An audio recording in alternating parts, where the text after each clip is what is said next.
morning, everyone, and welcome to the Garden Club of Jacksonville. We are thrilled to have all of you here, and we are even more thrilled to have the magnanimous Mark Kasner present his book, talk about his artwork, and enlighten us.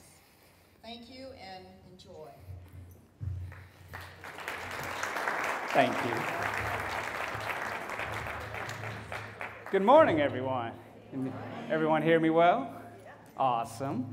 I just want to thank you all for coming out. I'm not the perfect public speaker, but I will try to make this entertaining and hopefully learn a few things out of today's presentation. You might wonder what I necessarily have to do with gardening, but photography can go into a lot of different aspects of life. And more importantly, I just want to share my story, which will help, you can definitely relate to on some levels through all the storms of life. I want to thank Garden Club for this opportunity, and of course my lovely wife, Kristen, and my mother-in-law, Charlene, and the Hollands, most definitely have been a huge help. So my presentation is His guidance through life's storms. The Lord has blessed me in a number of ways to be able to tell my story, and I hope you can appreciate that. So a little bit about me, my early life. I was raised in Fort Bend County, Texas, which is just outside of Houston. And, raised there.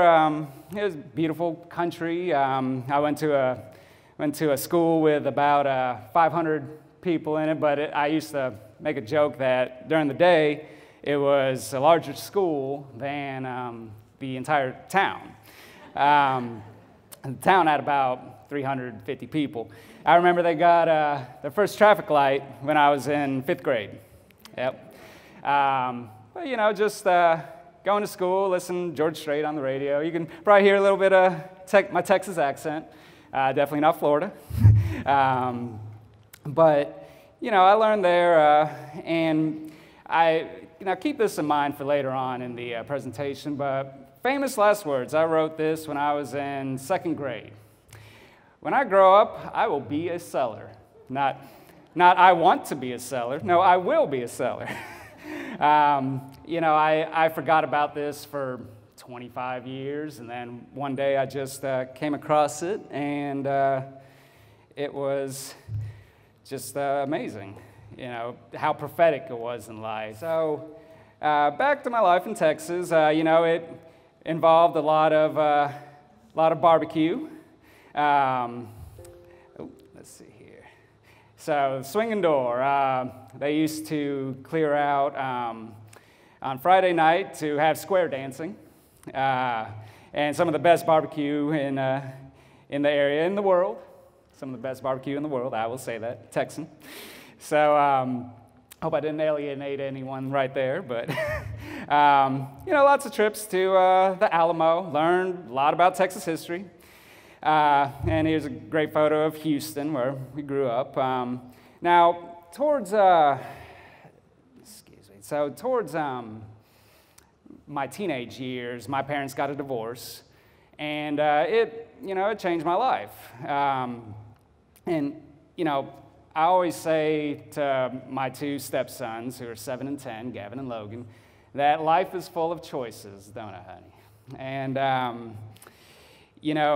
during that time, I made some choices that I would, at the time seemed inconsequential, but I made new friends in Sugar Land, and especially, started hanging around the wrong group of people. And now to backtrack a little bit, when I was growing up, I used to be in Boy Scouts and sell Scout Fair tickets, which is a big thing in Houston, and I won trophies that were larger than me for sales of tickets, because I wanted to own the bike, or I wanted to own the tent that were prizes. It was a natural transition once that I tried marijuana that I would begin selling it. My friends had a need for it, and when I saw that need, I made that choice. At the time, seemed inconsequential, but made that choice to fulfill that need. And that led me on a very deep and dark path for about 15 years. Led me on to a prison of addiction. And I can praise the Lord that today I have over 7 years clean and sober. Thank you. But I moved to Dallas my senior year, and it was already tough enough to move your senior year, but continue making bad choices, so much to the point that, things escalated. I got into harder drugs, and even the night I graduated from high school, I was an incident where I was getting shot at and chased around Dallas. So nothing pretty there. Here I am supposed to have my whole life ahead of me, but I'm making choices that could end it at any time.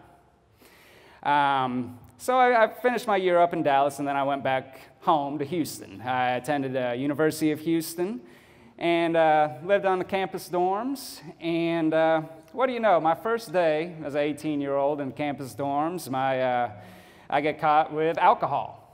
Okay, so I was already on their radar from right then. Got my first DUI about 2 months later, and just continued going down a very, very bad path. Continued to sell. Sold Adderall, which is a popular studying drug on college campuses. My roommate told the authorities on me, and eventually I was kicked out of University of Houston. So those are my choices I made. At the time, I was all, the system's just against me and all this. But my dad had enough of me. So he said, okay, time for you to go move with your mom. And my mom, after we had left Dallas, she had moved to Palm Bay, Florida. So just a few hours south of here, Melbourne area, if you're not familiar with it. So I moved to beautiful Brevard County. And, lots of beauty there, but, I had moved geographically, but I hadn't had a change of heart. So I continued down a long road of addiction. I got into Brevard Community College and was working on my associate's degree. And, I was able to do well in school. I got straight A's. I excelled at economics, surprise, surprise, and biology. And I got accepted to the University of Florida. And I wanted to go into criminal law, ironically. So, all this was going on. And April 2004, I had a moment that changed my life in so many ways. I had a friend who had visited me from Houston, one of those friends I got into no good trouble with, and we were taking him back to the airport in Orlando. And it was about 5:30 in the morning, and we were traveling 95 north, and a vehicle, SUV, started rolling over. It had gone about 95, 100 miles an hour, and it rolled over, and we heard this bang, bang, bang, and then I see this white mass of metal coming. And I'll spare you the gory details, but let's just say it's an image I'll never forget. My mom was killed instantly, and at the time, I had made so many bad choices in my life, and after that, it was more of a catalyst for me to continue to do so. I didn't have a parental figure to check in on me. My dad literally works in Siberia, so when he's not in Houston, he's in Siberia. He's an oil man. I had no brothers and sisters, the only child, so it was basically me on my own, and I chose to run wild. I I managed to get my associate's degree, but after that, just pretty much partying all the time, selling, just going down a dark path. I was all into jewelry, and at one point I got this tattoo that to me symbolized my mom. And at the time I had gone about a year and a half clean, and I just started getting this tattoo, and it all just went downhill from there because I started getting on painkillers. But I had gone the route of cocaine and all that sort of stuff I was selling, and not causing any good to anybody. And got shot at several times. So focused on having my nice car and going just living that life. The gold chains, the diamond rings. It ended up causing numerous arrests. I went to drug court, and that's when I actually did get clean for a little bit of time.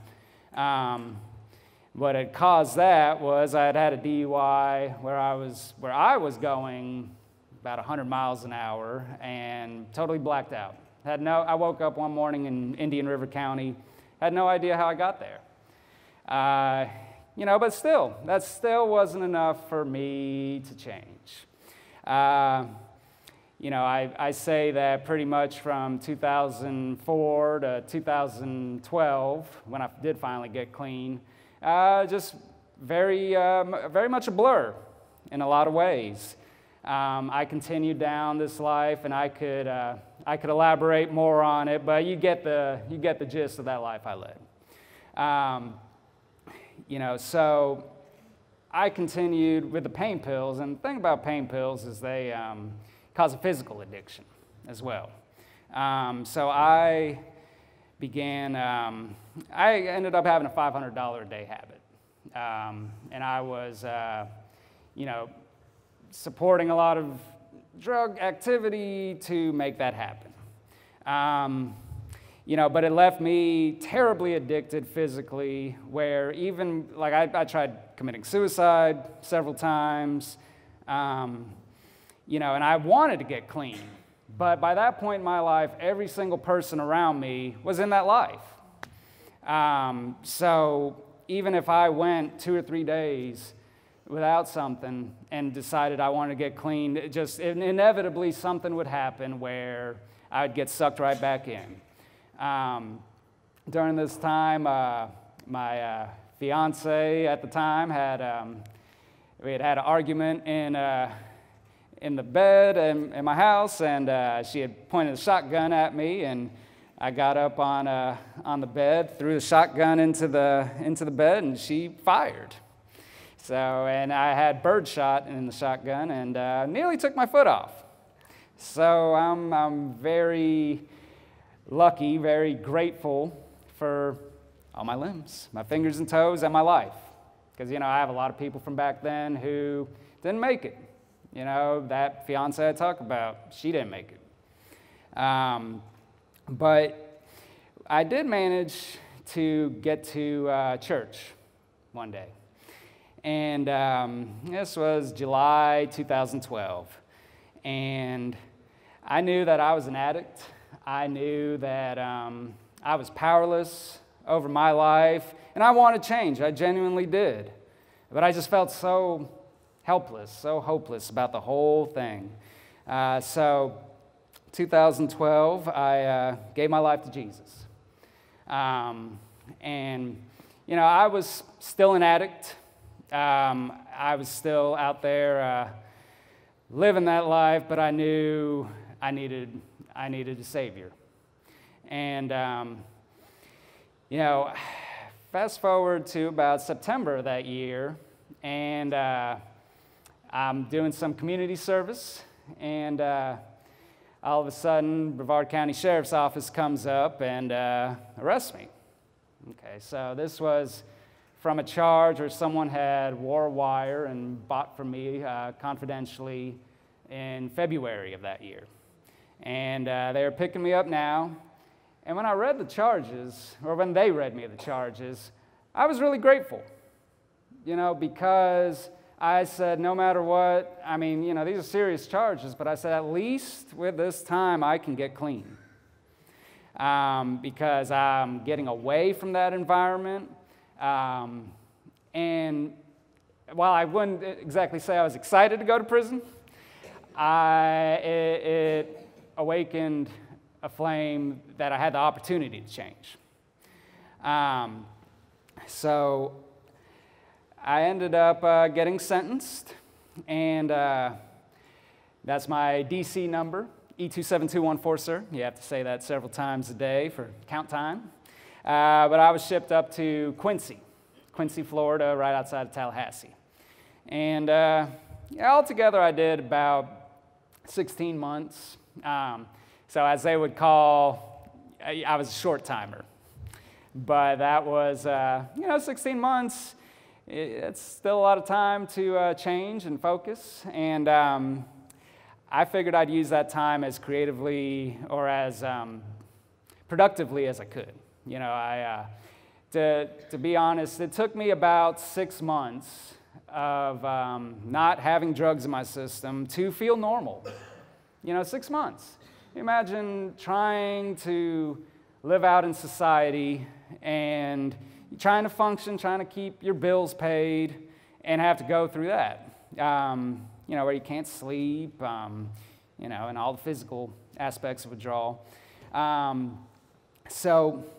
Like I said, about 6 months, but I continued physical fitness. Can't tell now, but I was trying. I was very focused, just got some photos of the prison there, and that's my mugshot right before I left. But I started working on what I call the Quincy papers, and you don't have access to Google. You don't really have much access to information at all, except books and magazines. So I would go to the library with friends and write down goals, write down Bible verses that meant a lot to me, inspirational quotes. I even have a business plan in here. It was I was going to come out and sell hot sauce. And believe it or not, at one point in my life, there was a major decision I had to make, whether it was hot sauce or photography. I worked on this thing for so long. This is a year of time, and just so many various subjects in there. It gave me that drive to keep going. So I was transferred. One of those things in prison, you look forward to work release, because work release, you can go out and you can get a job, and you can keep a portion of that for when you get out.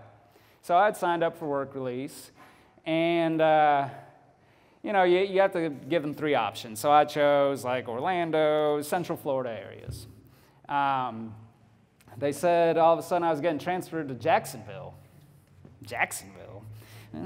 I mean, to me, in my mindset at the time, Jacksonville was like the armpit of Florida, no, I want South or Central Florida, right? Well, little did I know. But I got transferred to the Bridge of Jacksonville, which is over on the west side. And at the time, we were the very first people to be involved with what they call a therapeutic community. And it's for people with drug offenses who are about to get out, just to give them a little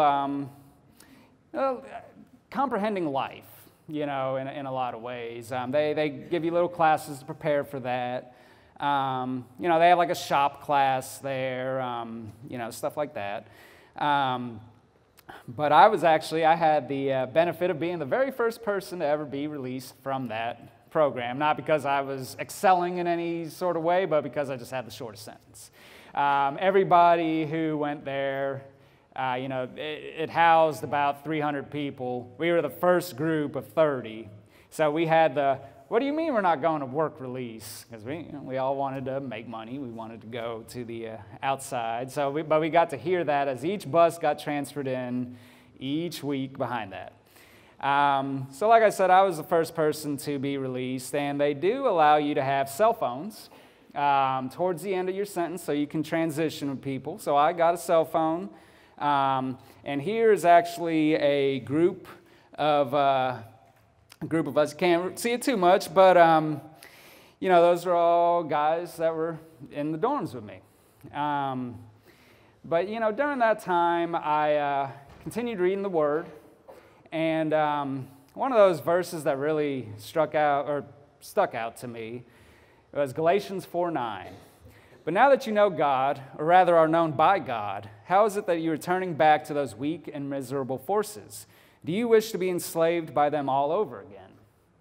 Now, in prison, you can still get drugs if you want to. And there's quite a few people who go that route. And during that time, there was one gentleman who we actually kind of covered for, in a sense, but he had smoked something, and he'd actually turned green. Like green, not natural color. I've never seen anyone turn green quite like that, but yeah.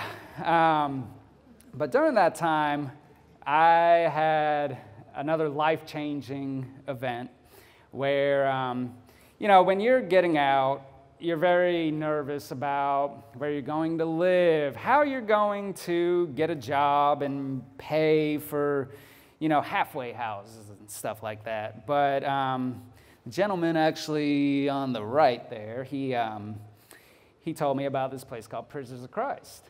And Prisoners of Christ came into the facilities, and here's Steve McCoy with Sheriff Mike Williams, and he led the program to go into Lottie Correctional Institute. He actually was the man responsible for making that a faith-based prison, and he would come into the bridge as well and have Sunday morning with us. And he told me about Prisoners of Christ, so I applied. And I was accepted. And the great thing about it is they don't force you to pay back money until you have a job. All these other places were saying, oh, after 2 weeks, you need to have a job. You need to be paying us back for those first 2 weeks or else you're out.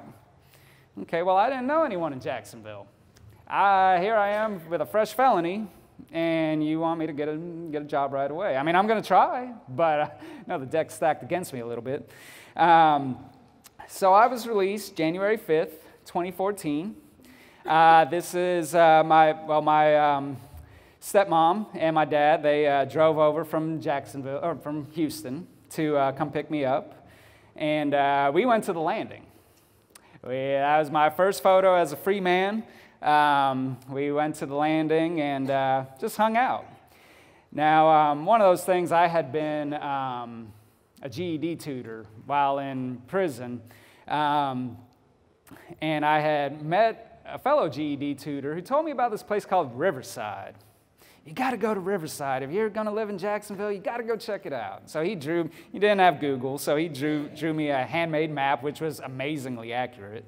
He'd grown up here, and so it wasn't quite time for me to check in at the prison housing yet. So my dad decided I decided, and my dad drove me through Riverside. I just wanted to see it. And that day, we drove by Memorial Park, and I didn't step foot in the park that day, but I knew just driving by that was a very special place. We are truly blessed with a wonderful treasure in our city, in the Riverside neighborhood, and it was around that time that I saw the historic architecture and just the life teeming in Memorial Park that I knew that this is where I wanted to live. But at the time we were in Springfield. I was very much getting my life together. I had to take responsibility for my past, and I knew it was going to be a long going. But having an attitude of gratitude helps tremendously. Just being thankful for the little things, thankful that I have a roof over my head. You know, a lot of guys getting out and women don't have that opportunity. You know, there is, as far as I know, much more limited housing for women when they get out than men, you know, and that's something that should be addressed. But I went to Prisoners of Christ, and you know, I'm thankful for Prisoners of Christ. Transitioning back into society is tough enough, but thanks to them and God, I now have a chance to do things right. And, you know, during that time, I was just so motivated to try to do something good. While I was still in prison, I had reached out to the United Way, their Real Sense department, where you are a volunteer tax preparer. I didn't even have taxes I could do myself, but I got certified to become a tax preparer. You know, and I helped out with bike. You know, by that point I had 4 DUIs, well, 3 in a reckless. But needless to say, I couldn't drive for a while. I got my DUI in 2010, and I couldn't drive till 2016. This is 2014. You know, but having that attitude of gratitude and just wanted to help in whatever way I could. So continued to do that, and now during that time I had been given a job. Well, I thought I had a job starting in late February. I remember I'd been released early January, and late February I'm supposed to have this job started with customer service. It was something I had done previously. You know, I have work experience. I can articulate halfway decently. You know, I had AA for what that's worth. But they said I had the job. By early February, they told me I had the job. It would just start on this date. Well, 1 or 2 days before I was supposed to start, I get this email saying, no, we can't hire you, even though I'd been completely upfront about my past. You know, around that same time, I got a call from an old buddy who wanted me to move a few things for him. You know, just middleman a few pounds of weed, right? So at that time, you know, I was biking from Springfield to Arlington via Main Street Bridge to donate plasma. And that was the only way I had any sort of money coming in. But I remember very clearly that it was a huge thing for me just to afford toenail clippers. I mean, and that's just what I remember. You know, when you get released, they give you $50.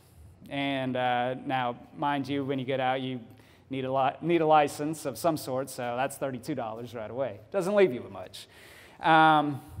But needless to say, that was a very dark time. I praise God. I made the choice to not go back down that route. So, you know, time's going on, and I end up through the ministry getting a job at the Florida Times-Union. I'm in production, and you know, I'm very grateful for that opportunity. That began in March 2014. And around that same time, I began getting discipled by my pastor at First Baptist Church, Steve Clifton, the gentleman on the left. That's a recent photo. I recently had the opportunity to photograph the Gator Bowl for University of Tennessee, so yeah, recent photo. But he helped guide me and brought me in his family when I really needed that. But he would just invest time in me when a lot of people wouldn't. And greatly appreciate that. I'm forever grateful for him. You know, production at Times Union, so that job is no longer in our area, as I'm sure many of y'all know. But let's see here. Oh, 1 second. So, wait for the program. Okay, cool. So you can't really see too much of that, but, you know, basically my job was, once the newspaper was printed every night, it would go down these conveyor belts, papers would get stacked onto pallets and put on trucks for distribution so you could get it in the morning. And I worked overnight, and One of those things was I'd get off somewhere between 2 and 4 in the morning, and at the time I was living off of Myrtle Avenue. We had moved from Springfield to Myrtle, and having a bike through that neighborhood at that time, lots of prayer involved, lots of opportunities to do wrong. From my windows, I could see all sorts of bad activity going on. In fact, the day we moved in, there was police had blocked off the whole neighborhood because they had a gun in our backyard. Just random gun had been found there. So that was a great welcoming present. But while I was moving into one of the rooms, I found pain pills. Now, I'm in this closet of this house that the ministry had just bought, and here are these pain pills. These are in my hand.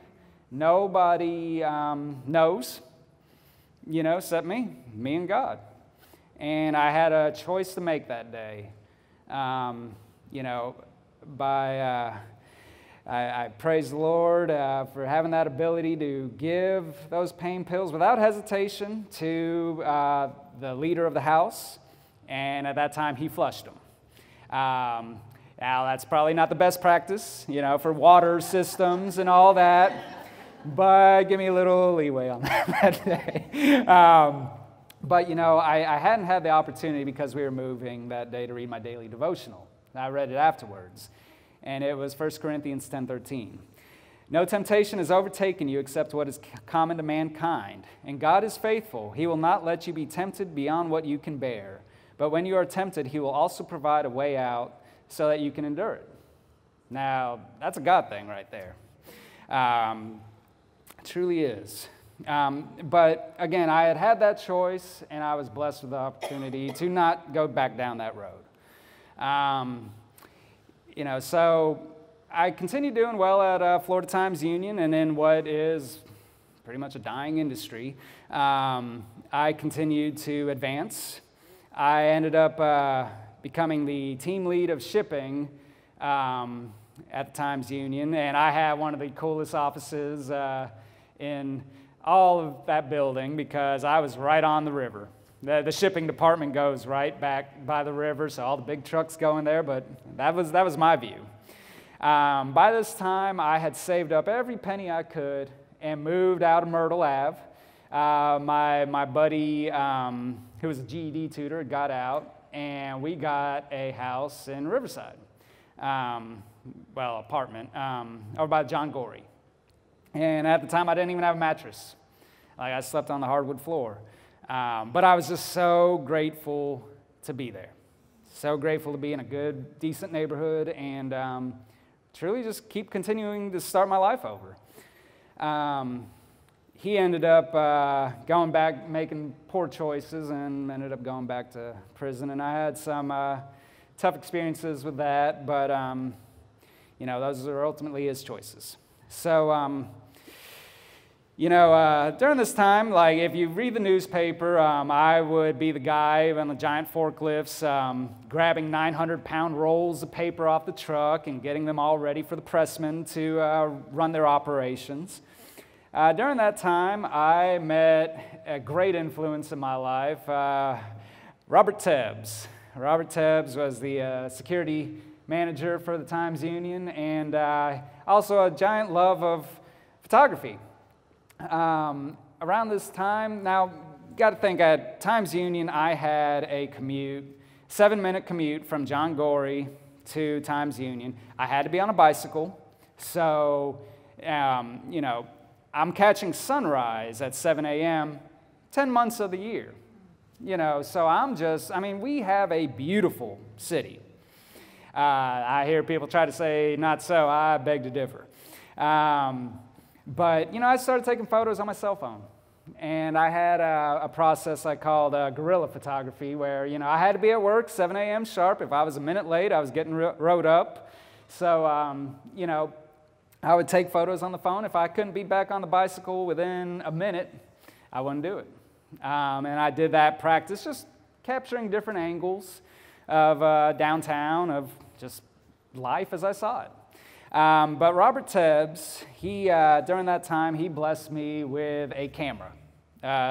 Real camera, a DSLR that you can take professional photos on. And I had no idea about photography. I mean, I kind of dabbled a little bit, but it had never been something I was just so passionate about. Like I said, at the time, I was still pursuing hot sauce. Robert Tebbs gave me that camera, and I just started learning. And one of those places I learned a lot at was Memorial Park. And I learned composition, lighting, exposure, that sort of thing.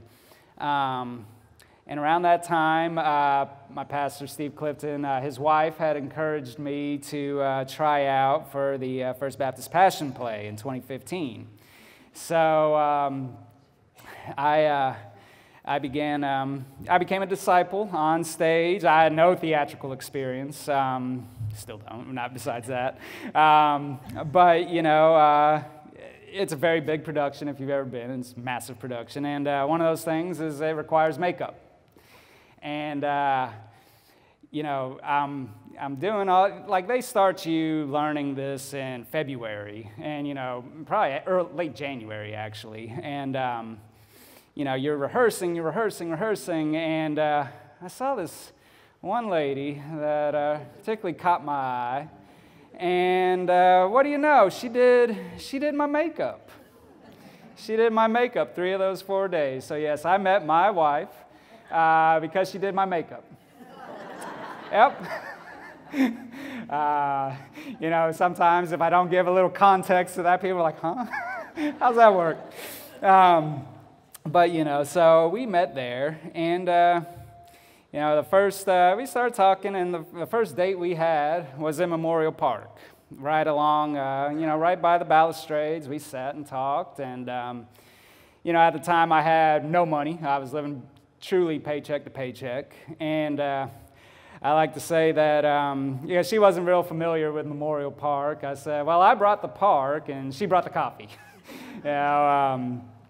So we enjoyed Memorial Park and a lot of the parks in the area quite a bit.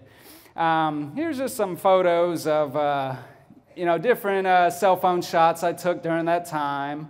And those are all just on my way to work. But now granted, I was very blessed, and what many people would consider a hardship, God used to open a new path in my life.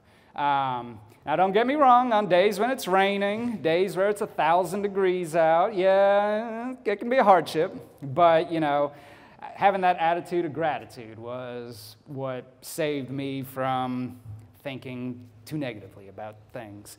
I ended up playing around more with the camera Bob had given me. And, here's one of my early DSLR shots. I was photographing Memorial Park, and all of a sudden this gang of bicyclists came in, and it was just a neat way to capture light in the surroundings, and I really enjoyed the shot. Well, a few months later, I got invited to do an exhibit at the airport, or not the airport, the library, the downtown library. And so I did that summer 2015. Now, I'm not smiling in those photos because just before I came down with a case of Bell's palsy, where I couldn't close my eyes, I couldn't smile. Praise God, that's all done. And actually, that's when I met my future mother-in-law, and I could barely talk. But everyone enjoyed the photos, and it was a wonderful growing experience for me.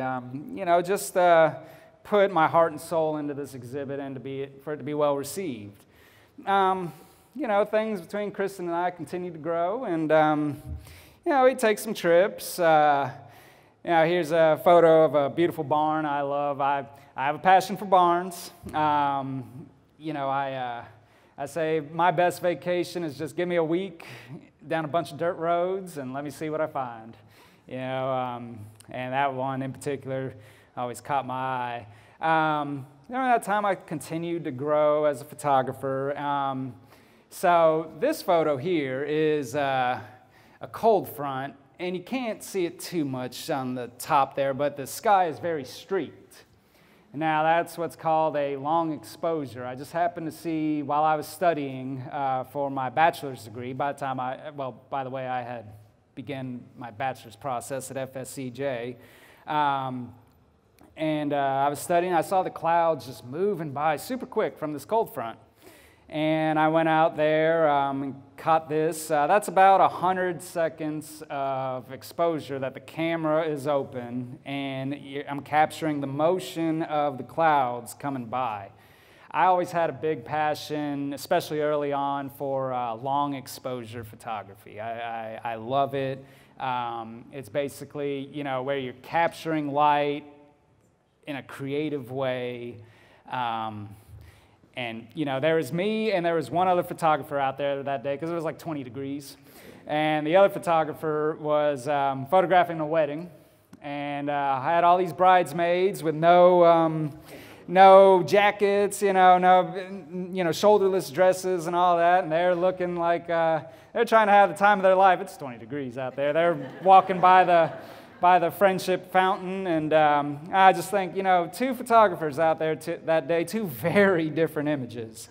The sky was actually kind of gray and murky when he was doing it that way. Anyways, I could talk on and on about that. But, we continued to do photography. It just became more and more of a passion of mine.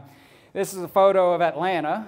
And that's from Jackson Street Bridge, and it has a great view of downtown, and it was selected to be exhibited in Galleria 6+1 in Madrid, Spain, summer of 2017. 30 images were selected out of 68,000. So that, when I had reaffirmation like that, it told me I was doing something right, By this time, I was selling a few prints here and there, and, it just continued to grow. But I might get, an email inquiry about a print maybe once a week, something like that. But I continued to get more involved with the community. I'm sure most of y'all are familiar with Public School Number 4, Annie Lytle. So I worked with the Annie Lytle Preservation Group to do what's called shovel and shoots, where you would go in and spend about 2 hours of your time cleaning the place up. And then after that, you get to photograph whatever you want. Now, I saw a guy break in there one day before I had reached out to Annie Lytle Preservation Group, and, he was going in to take photos and all that, but why not open that up to the public? So that was my thought with that. The other photo is a gentleman who owns the Florida Baptist building downtown, and like I said, I love history, so I always want to see those places restored and beautified and repurposed. So I ended up after a while going back into prison, but in a good way. So we went over to the bridge, Kristen and I, and I was just able to share my testimony and, really hope to give the men some sort of inspiration as to, hey, you continue to make some good choices, well, you'll be okay. Because, there's a lot of temptation, especially if you're, from Jacksonville, old friends, all that sort of thing. And the photography continued to grow. And I got accepted to Jacksonville International Airport to be displayed in the Haskell Gallery in summer of 2017. So this was a major, major production for me. Like I said, I was still working at Times Union. I had to save every dollar I could. And by this time, I had gone and proposed to my wife down the beach. I know, not Memorial Park, I know. But, so we were preparing for our wedding, but wanted at least one of us to be out of school. So I was going to graduate in August, and then we were going to go get married. So when this exhibit started, it was on City and Culture, and just scenes of Northeast Florida. And, we were really hoping and praying that some of these would sell for us to cover some wedding expenses. And then they did. And that was fantastic. But here's, a picture of the boys and me and Kristen and Bob and his mom. And it was a wonderful experience to be a part of that and be a visual representative of Jacksonville. I did end up graduating with a bachelor's in logistics from FSCJ. And, during that time, I was still having to bike a lot to FSCJ. And, one day they had a field trip out to the west side to go see a warehouse in action. And I told my teacher, I don't bike. I don't drive. And he let me get a ride with him. Well, it turns out he had also had a past that he had overcome. And, he had ended up becoming the interim dean of FSCJ. So, inspiration there. But yes, after 14 years, I was finally able to get my bachelor's after starting down that way. So that was August 2017, and then September 2017 came. During that time, it was Hurricane Irma. I was fully prepared to hunker down for the storm. I had gotten a few books on photography, and I just wanted to read and see what I could learn. Listen to the weatherman. He says hunker down, I'll hunker down. So I'm doing that, and I see the creek behind my place rising more and more. By this time, I had moved closer to like the Cork Art District, kind of on the edge by Stockton over there. And I saw the creek rising. By that time, I was driving. Had a breathalyzer and everything. My pastor, Steve Clifton, he had evacuated to Tennessee. And I guess he had seen on the news already that there was 4 feet of water at Memorial Park. Now, like at the statue, you can't tell me something like that and not expect me to go take photos. So, because my passion began in that park, truly did in so many ways.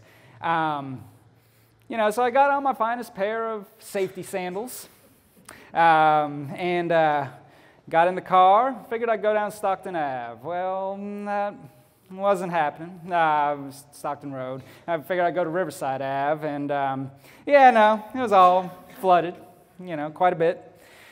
So I had to go back up and go through 5 Points. But during that time, I ran into a buddy. By this time, I had started doing Art Walk, and so downtown Art Walk, and I had been connected with a few people. One of them is a gentleman on the left, Sean Rycroft. And he's like, hey, we're going to go bike down to Memorial Park. And I said, okay, come check it out. Well, this was the first scene I saw when I got into the park. And, as you can see, the water is basically covering the entire green of the park. So they had the inspiration to continue down that road, down that path, and they took their bikes with them. And I figure, well, if they're going down here, there's the rain had just stopped. So, it's dry, kind of. But they're continuing over by the statue. And, there's down power lines, there's branches everywhere, the wind's whipping, the waves are crashing. Yeah, sure, I'll give it a try. Now, I didn't have a telephoto lens. I didn't have a big lens. So, I had to get kind of up close and personal. This is the only shot I know of me out there that day. And right there at that point, I'm about knee-deep in the water. And I did manage to get a selfie. There were guys going up to the base of the statue and getting selfies and all that. No, I just turned my camera around at some point and said, okay, I got to recapture my look. But, I was out there that day, and I took about 300 photos of the statue, and I had this vision of I wanted to have a fast enough shutter speed where I could capture the individual droplets of water and have it crashing over the statue. And, I ended up doing that, and, in the way I envisioned. I didn't quite necessarily know I had got this photo when I took it. This is a photo, Life in the River. So it, by this point, the people on their bikes had gone pretty much all the way to the base of the statue. And I figured, well, hey, if they're doing it, I can too. They're jumping off a cliff. Well, I can too, right? So I got my, I decided to take the plunge. By this point, I'd been knee deep in the water, but I ended up getting to about this deep in the water. Had my camera, or I had my phone in this hand, because everything was wet. I couldn't put anything down. So I had my phone in this hand. I had my keys dangling from my mouth, because I couldn't get the key fob wet. And I'm taking photos with the actual camera. And that one, there's just something about the way the wave crashes at the base of the statue where it becomes so much more than simply a storm, simply a photo recording that.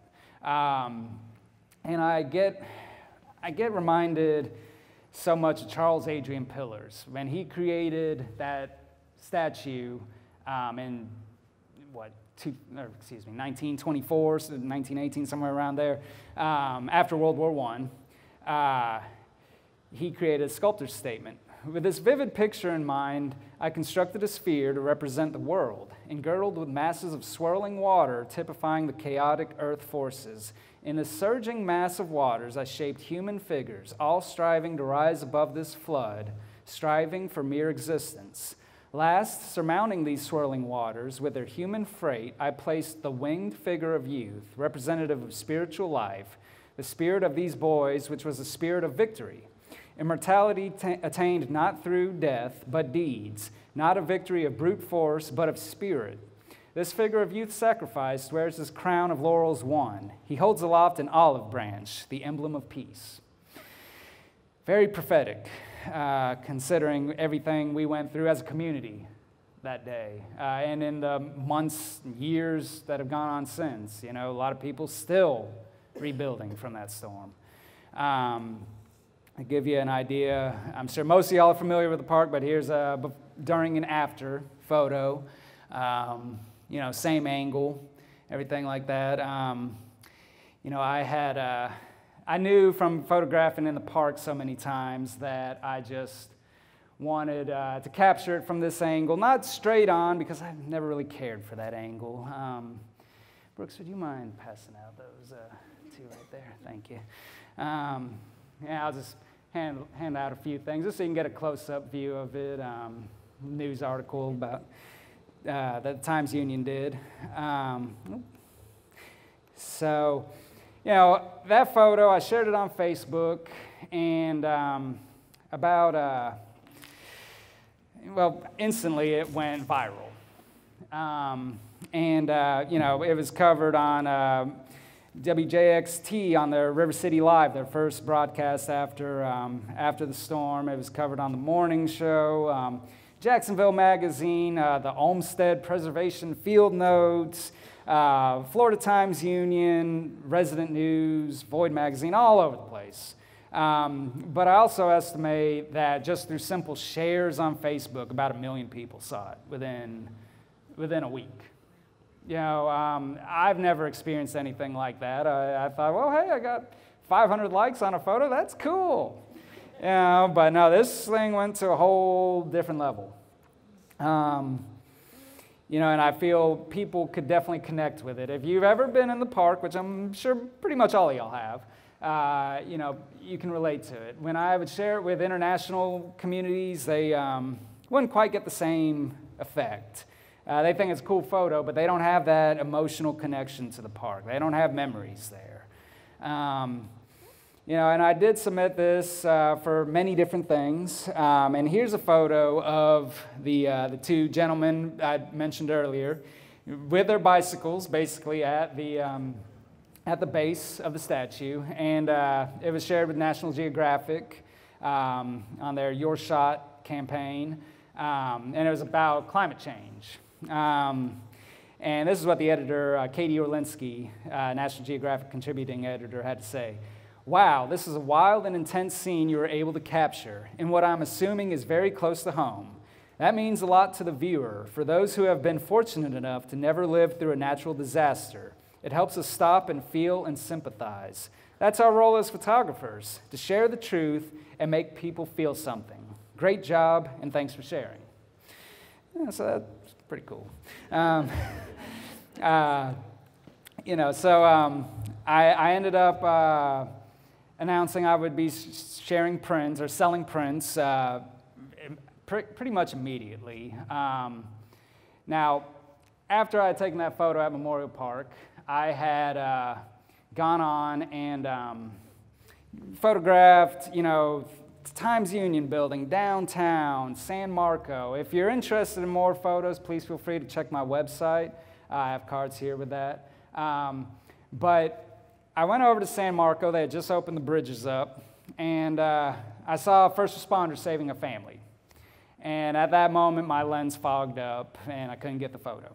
But one of the first responders said, now watch out for manhole covers, because you can go down, in there, and we'll never find you, basically. So, my buddy I was with, he said, yeah, when you see bubbles coming up out the road, that's when you know there's manhole cover up. So, after that time, I'm kind of just scooting along and, being extra careful, because, I really had no idea what I was out in. But, we got, now I'm having kayakers pass me. I'm having all sorts of craziness. But I get to one intersection down by LaSalle and Hendricks, and all of a sudden I see bubbles coming up out the road. I said, nope, that's where I draw the line. I'm going back this way. So that's what I did. I went home, edited the photo, and then I went back out towards sunset, and I was just blown away. Now, the river had gone back down a little bit, but it was at a level where you could see the balustrades. You couldn't tell where the river began and the ground was. Like, it was a very dangerous time. That's where I saw the balustrades had came in and been knocked over. And I took photos of that, and they looked like Greek ruins. They looked like little chess pieces that had fallen over. And, there were kids playing on it and all sorts of stuff. And I felt a deep sadness for the park because, like I said, that's where our first date was. It meant something to me, even though I hadn't been here my whole life. And I said, well, if these prints can do some good, I want them to do good for the park. So I began selling the prints. We had our first signing at the Five and Dime Theater in September of that year. And proceeds have benefited the park ever since. I'm blessed to say that as of currently, I believe we're up to $14,000 that's been donated to the park just from sales. And thank you. It's just from a guy like I've said, my past, so that's, a huge accomplishment I feel on my behalf. But I love the park, and I want to see it benefit in whatever ways I can. And some of that's been creative services donated to the park, which I love doing. I love working with them. So we began selling canvases, and let's see here. Yep, so we got the canvas like right here, and a whole order of them. And I really dived into my connections with Riverside Arts Market and all that, and I had a guy, Brooks Whalen, who owns the Kagan coin, but he also owned a business called Local Goods Market, and he would basically pick up all my deliveries because you got to realize I went from getting one email a week to all of a sudden after like River City Live, I had 700 emails. People wanting to buy the prints, wanting to know more information. I've been blessed to talk with the descendants of the Olmsted firm who created the park, the descendants of the leg model for the life statue. you never know where that photography leads. But Brooks was a tremendous help in those early days, and he was so kind to donate his whole portion of his proceeds to the park. But I definitely needed a lot of help then, because I was still working at Times Union, and I still had a full-time job. We were getting married in a month, got a whole lot going on. But fortunately, we were able to take care of everything. We got married. We had our reveal in Memorial Park. Now, the photo on the right, that is by Kevin Lind, a phenomenal photographer. And what that is that's steel wool. So basically, the light exposure, the long exposure I talked about earlier, that's a version of it where you take steel wool, light it on fire, and spin it around. And, in this case, we're under an umbrella. Well, one of those, now you have to stay completely still for this to work. You have to stay completely still for several seconds, right? Well, one of those embers went through the umbrella and onto Kristen's head. And she managed to stay completely still. She had been through the drill a few times by then, so thank you, honey. Turned out to be a great photo. Her hair didn't catch fire. But I saw the ember there. I was like, oh boy.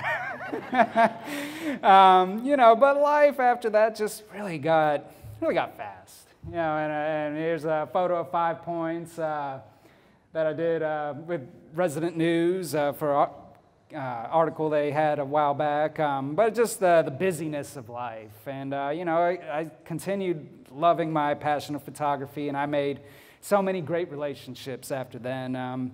I've been a photographer for Bowls on many of their events that they do. I really love event photography, and that's been a huge blessing, and it's taken me so many different ways. I've photographed a historic Cobra, Shelby Cobra, baby photos, Gina Martinelli in her house in Avondale, just capturing the personality of things. And of course, my love of barns. I'll never get away from the barns quite so much. But let's see. So we also do large installations of work. Some of my other partnerships have been with Lutheran Social Services, and they're a phenomenal organization, as well as NEFBA, Northeast Florida Builders Association. Tremendous partners with just events, helping them with art, and just has enabled me to really begin a solid business in so many ways. Now like I said, I just love where photography goes. Now I've been working with Florida Trust for Historic Preservation for several years now. Covered tours and stuff like this. This is Wayne Wood and Lana, leading a group of preservationists around town, and that's at Treaty Oak. But it's super fun. Doing like the root ball, or for the greenscape. It's been phenomenal, just making those relationships. And it's really became the business. Don't think about making a hot sauce business anymore. I know my direction. And one of those random things is, like I said, I never know where photography is going to take me. Well, one day there was I had a client who wanted an air shot of Jacksonville. Now a drone can only get about 400 feet up. But I happen to know a pilot who is also happens to be videotaping this recording here. And, he said, I mentioned this to him. He said, well, I guess we're going to have to cut a hole in the airplane. I said, okay. So I said, well, my favorite quote of last year is, I've never cut a hole in an airplane before. What's the worst that could happen? So thank you, John Robb. But we were able to capture shots like St. Augustine over here from 5,500 feet up, and feel free after to, check it out, see all the little details. My Jacksonville one sold, but, you can check that out. Now, one of those things, I applied for a grant with the Cultural Council, and I have a desire and an ongoing project now that I receive funding for to show that previously incarcerated people are so much more than just the sum of their past. They do have a future. They can come out and make great decisions, and I hope in society that we eliminate as many barriers as we can to show that they do have a future, to give them opportunities when we might not have otherwise. Because those were some of the darkest days of my life when I was going through that, when I was told, no, you can't, And I still get that from time to time, just all depends. So, here's a photo of a gentleman named Christian who's also a carpenter, and I love that photo. And I did a self-portrait. So this self-portrait includes, symbols like the Bible. It includes my camera, of course, my degree, my photos of me and my wife, an award I won for Bold City Best Photographer, and, of course, the Quincy Papers. So like I just mentioned, I did end up winning in 2018 Jacksonville.com's Bold City Best Competition for Best Photographer. The gentleman on the left is a very dear friend of mine who was very excited for me to win. I have a group of friends I call the Godly Steves, and that's one of them. But, it's led to so many other fascinating projects. Like I'm sure most of y'all are familiar with the scrolls at Memorial Park that were dug up last year, 2018. And I was able to photograph that whole process on behalf of Memorial Park Association. And, digging these things up and carefully restoring them after flood damage, just the excitement of opening the boxes. And, you got to have a lot of patience to restore those things. The lady who worked on it, the one in the middle with a happy expression on her face, she worked at the National Conservatory, and she had worked on the Gettysburg Address. And she said by far this was the hardest document of her career because of all the flood damage. Very grateful we got that out when we did. But, I've continued to work with Memorial Park Association, and this was the Veterans Day, the Sounds of Victory concert back in 2018, with the Jacksonville Symphony Youth Orchestra, and fireworks, the only time fireworks have ever been in Memorial Park, and a true blessing to be able to capture that. Became a FAA certified drone pilot in December 2018. Now, let me back up for just a second. When I did win the Bold City Best competition, by that point, I had began a career in logistics. I had left Florida Times Union, and I'd gone on to a logistics firm. And I was working there for about 6 months, but between all the events I was doing and working full-time, having a ready-made family with my stepsons and my wife, it just wasn't sustainable. So I told, my wife was feeling the effects of it, and I said, well, if we got to make if I win this Bold City Best competition, then I'll go full-time. So I went full-time photographer November 2018 with Krancer Photo. Some people might be like, Krancer Photo, what's that? So it's the first 4 letters of, it's my first name backwards, and then the first 4 letters of my last name. I didn't want capturing beautiful moments photography, awesome photography, Mark Krancer photography. No, I wanted something to be a little different because I think I look at the world just a little bit differently. But I became a FAA certified drone pilot in December 2018. And Now, here's some photos of flowers. There's some gardens. Let's see. Oh, there we go. So some of that's Memorial Park, and then I'm sure many of y'all are familiar with that street in Avondale. And, photography, again, connects so many different things. We went on a trip to the Biltmore, and I had no idea that the Olmsteads had worked on that property. Frederick Law Olmsted had designed that property, while his sons had designed Memorial Park. So it's just things I would never have tied together before. So to me, that's super cool, connecting those dots. I had an exhibit opening at the Carpolis Museum in, February, March 2019. Super cool to be involved with that, and that was a whole lot of fun. Now here's a great shot of from Roosevelt. Looking at that, there's the Ortega Bridge, and there's downtown, and that deep red. I love that shot. And Councilmember Randy DeFore ended up purchasing a version of that, and we hung it in her city council office. If you go into her office for a meeting or something, you'll notice several of my pieces there, and that's been a great partnership. Also gone on to have the city of Jacksonville reach out to me. Covered the mayor's inauguration.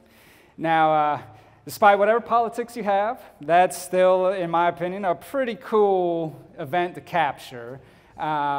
His swearing in, and then his party at Mocha that night. Just kind of a new highlight as far as events I've covered. But I've had many fabulous events with NEFPA. NEFPA's fantastic organization in so many ways, and all my clients are, all my events. But I love capturing events. Marketing stuff. Hey, I got a billboard with one of my photos. You never know where the stuff leads. But the Jackson Mag did an article a few months ago. September 2019. Four of the most famous photos in Jacksonville history. And they reached out to me about life in the river. Now, that's wild. That's and it's really the only photo they've had on that list since, consolidation in the 60s. So that was just incredible. And I have no idea the legacy that photo will truly leave behind, but I'm grateful for it. And like Pastor Steve McCoy said, Jesus was with you that day. And, I truly believe that. Sometimes now when, like I said with the bicycle, it can be a hardship. But I encourage whatever storms in life you have to look at the bigger picture. Now, everyone's storms are different, but look at the bigger picture and just try to have an attitude of gratitude. This photo, very, very flat. This is over over by Steinhatchee, Florida, the thriving metropolis of Steinhatchee. But I'm out there, and I said, let me just see what a drone photo would look like from up here. And when I clicked on, or when I got the drone up, I was able to see the big picture. And that truly said something to me. That don't sweat all the small things. Don't get caught up in those daily struggles, but continue to move forward. Look at the big picture. Try to as much as you can. Now over the summer of this year, I ended up finishing an autobiography I had wrote, most of it after Hurricane Irma. And, it goes much deeper into my past. It goes into some stories there and many things since then. But we will have autographed copies at the table afterwards. And now, if you have any interest in photography, or if you'd like to have photos of the family, if you'd like to, everyone can do photography. Can everyone do photography well? I encourage you to learn more about photography, and I'm willing to, we're going to have a sign-up sheet right here for gauging interest in beginner or advanced classes, group or individual classes, whatever you feel comfortable with. If you, whether it's a cell phone shot or whether you want to learn more about a DSLR, be happy to help. And I'm sure there might be a nominal fee or something, but nothing extraordinary. Just definitely want to help. And that's it. Thank you so much for your time.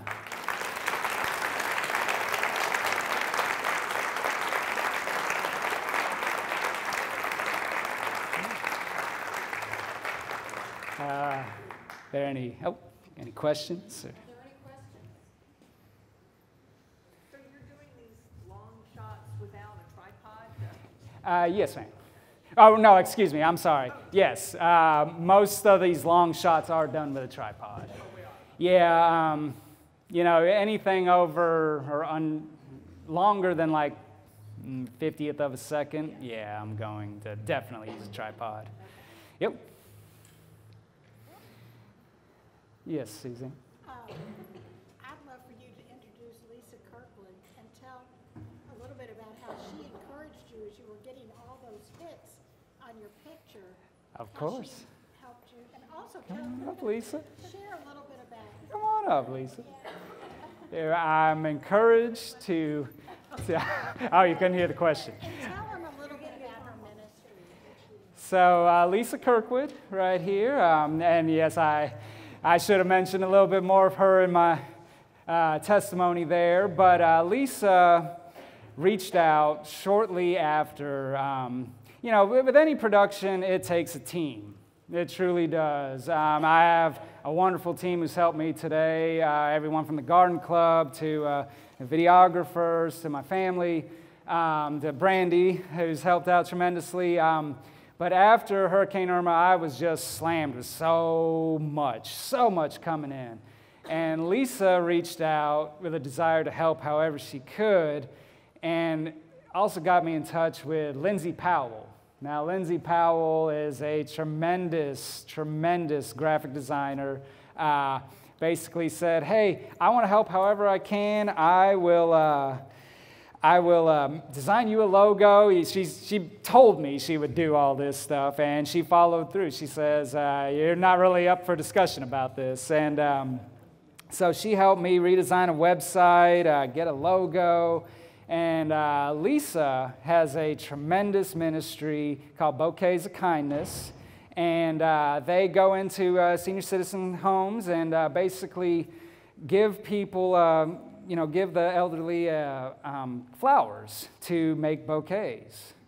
And, it's awesome to see people willing to take up that sort of work and give people who might otherwise feel neglected in a lot of ways, to give them not only something to do, but something positive that can help out.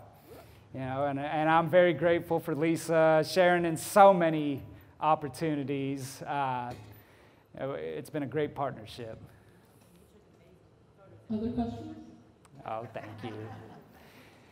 She had one of the coolest parties for her mom. Just a phenomenal party, Phantom of the Opera, and everyone was dressed except me and my wife. we were coming back from Pensacola, so we barely made it in time, but I think they forgave us for that. Thank you. Other questions? All right. Well, let's welcome Mark one more time. Thank him for his time. Thank you. I'm going to give this back to Sam, who will have that couple of announcements.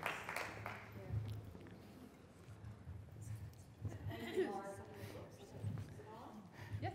Okay. Thank you, Mark. You're welcome. That was very insightful.